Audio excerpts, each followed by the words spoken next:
या सगळ्यात गोरक्षकाची भूमिका घेताना जनहिताची बाजू मांडणारा नितेश राणे यांचा राजकारणाच्या पलीकडचा संघर्ष समजून घ्यावा लागेल। हिंदू धर्माच्या विचारांचा जागर करणारी एक युवा पिढी तयार होते, तर दुसरीकडे आपल्याच मतदारसंघात गैरप्रकारांना पाठीशी न घालता मटका धंद्याचं वास्तव समोर आणताना केलेली कारवाई अनेक तालुक्यात अवैध धंद्यांचा कंबरडा मोडणारी ठरली। या सर्व कारवायांमुळे काही स्वार्थी घटक नाराज झालेत, पण सामान्य नागरिक मात्र सुरक्षिततेचा श्वास घेतो।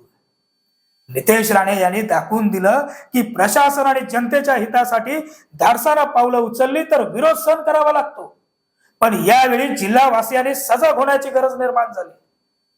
प्रशासनाच्या स्वच्छ कारभाराला आणि पालकमंत्री नितेश राणे यांच्या अवैध धंद्याविरोधाच्या मोहिमेला आज आपण सगळ्यांनी साथ देऊया। आज समाजासाठी लढणारा नेता हा एकटा पडता नाही, कारण आज ही लढाई आपल्या घरादारासाठी आहे, आपल्या समाजासाठी आहे, या सर्वांग सुंदर जिल्ह्याच्या पुढच्या पिढीसाठी।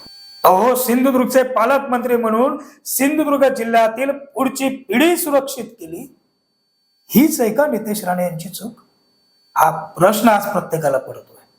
आणि जर या निर्णायक प्रसंगी श्रेयबाजीच्या राजकारणात आणि अवैध धंद्यांच्या माफियांना आपण बळी न पडता नितेश राणे यांच्या मागे भावी पिढीसाठी उभे राहणार नसू, तर ती आपली मोठी चूक ठरेल।